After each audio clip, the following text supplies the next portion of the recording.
Um, Before I start, I want to give all honors and glories and praises to Yahweh, Bahashem, Yahweh Shai, Bahashem, Baha, Bakakodash, Yahweh, which is the one true name of the Heavenly Father, Yahweh Shai, who the world ignorantly calls Jesus Christ, but his one true name is Yahweh Shai.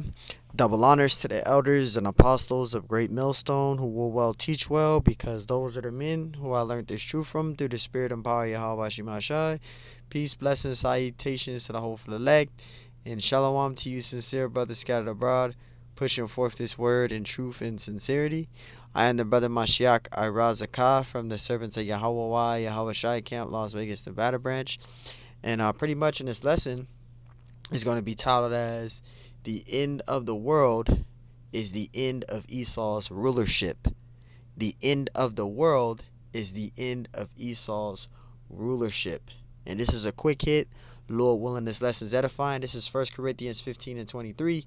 It says, but every man in his own order, Yahushai Hamashiach, the first fruits. It says afterward, they that are Yahushai is at his coming. And this is the hopeful elect. This is the elect, right? We're waiting on the coming of our Lord, right?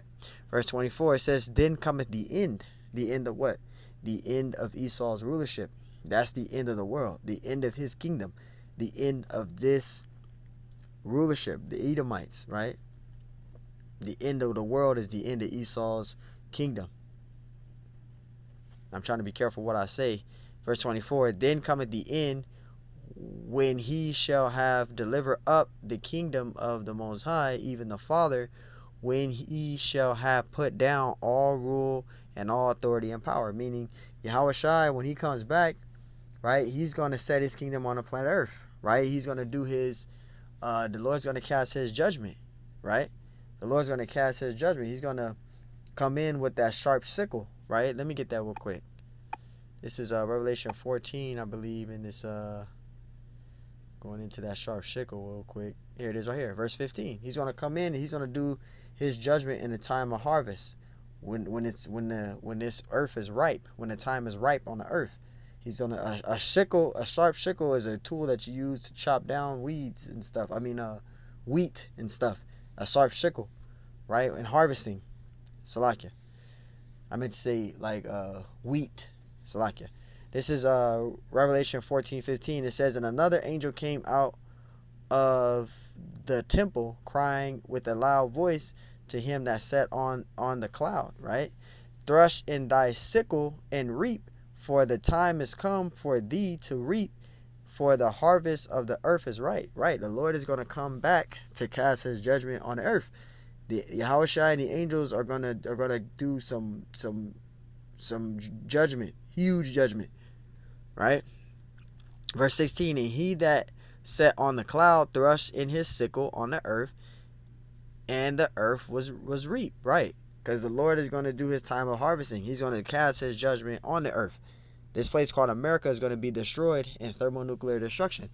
The Lord is going to tear stuff up. When he returns on the chariot, he's going to tear stuff up. They're going to tear stuff up. Verse 17, another angel came out of the temple, which is in heaven, he also having a sharp sickle. See, they're going to cast their judgment. The Yahweh Shai and the angels, they're going to tear shit up here. Verse 18, and another angel came out from the altar, which had power over fire, and cried with a loud cry to him that had the sharp sickle, saying, thrush in thy sharp sickle, and gather the clusters of the vine of the earth, for her grapes are fully ripe. Right, they're going to tear shit up. They're going to cast their judgment on the earth. Verse 19, and the angel thrust in his sickle into the earth, and gathered the vine of the earth, and cast it into the great winepress of the wrath of the Most High. That's the Most High's judgment. America is going to be destroyed. The Lord is they're going to tear stuff up here. Going back to that 1 Corinthians 15, because that's to bring that out for proof that the Lord is going to tear stuff up here. He's going to set his kingdom on the planet Earth. But before he can do that, he has to do a cleansing on the earth. The Lord has to do a cleansing on the earth. A fire is a cleansing. It's pretty much a what do you call it? I forgot what you call it. I'll say dang, it's on the tip of my tongue. Salakia. but pretty much a cleaning agent. In other words, I forgot the word for it, but Salakia in this video, I can't think of the word right now. But it's pretty much a cleansing agent, man. All right. And it says, verse 24, 1 Corinthians 15:24. Then cometh the end. See, the end of Esau's rulership. The Lord is going to come in, casting his judgment on the earth. He has to do a cleansing on the earth. When he shall have delivered up the kingdom of the Most High, even the Father, when he shall have put down all rule and all authority and power. Verse 25, for he must reign. Yahushua is going to set his kingdom on the earth. But before he could do that, he has to do a cleansing. He has to cleanse this place. This place is in vain wickedness. It's corrupt. It's wicked here. So the Lord has to do a cleansing first before he can set his kingdom on earth. It says, for he must reign till he have put all enemies under his feet. And this is a future prophecy which is coming. Right? This is a future prophecy which is coming for the Edomites. These 17 heathen nations, but Esau first and foremost. Right? Because the earth is given into the hand of the wicked. Esau's ruling.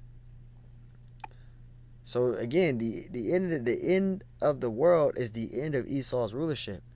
Let's get that out and get that in 2nd Esdras 6 and 8. This is 2nd Esdras chapter 6. Oops, I went to 9. 6, and we'll start at verse. I'll start at verse 6. This is 2nd Esdras 6 and 6. It says, then did I consider these things, and they all were made through me alone, and through none other. By me also they shall be ended, and by none other. Verse 7. Then answered I and said, what shall be the parting asunder of the times? Or when shall be the end of the first, and the beginning of it that followeth? Right? Esau is the end of the world, but Jacob is the beginning of it that followeth. It's going to be the end of Esau's rulership, and the Lord is going to set his kingdom on the planet earth, and the elect is going to rule. We're going to rule under the governing body of Yahweh Bashim Yahushai. Yahushai being at the top, right? Which I'll get that out too. Yahushai, this is going into the elect, Revelation 14 and 1, right? And this is a future prophecy. And I looked, and lo, a lamb, talking about Yahushai. Yahushai is that lamb, right? It says, and I looked, and lo, a lamb stood on the Mount of Zion, right? And with him 144,000, because Yahushua is going to be at the top, and then you're going to have the 144,000, the elect of the 144,000, which is all the elect men. That's going to be the judges of the throne, right? As the scriptures say.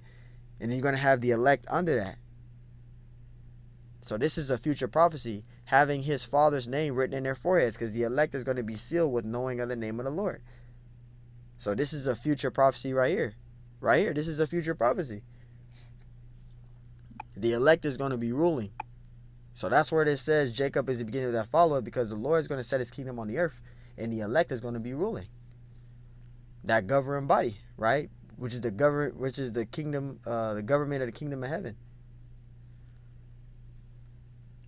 Verse 8, it says, and he said unto me, from Abraham unto Isaac, when Jacob and Esau were born of him, Jacob's hand held first the heel of Esau. Verse 9, for Esau is the end of the world. See, Esau is the end of the world, the end of his rulership. And Jacob is the beginning of it that followeth. Jacob is the beginning of it that followeth, because we got next after Esau. You 17 heathen nations is going into captivity. You're going to be serving the Israelites. You're going to be serving the elect. You're going into captivity.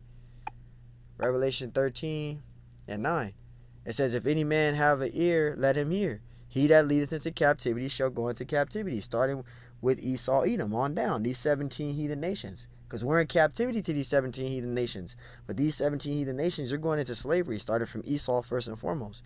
He that leadeth into captivity shall go into captivity. He that killeth with the sword must be killed with the sword. See that?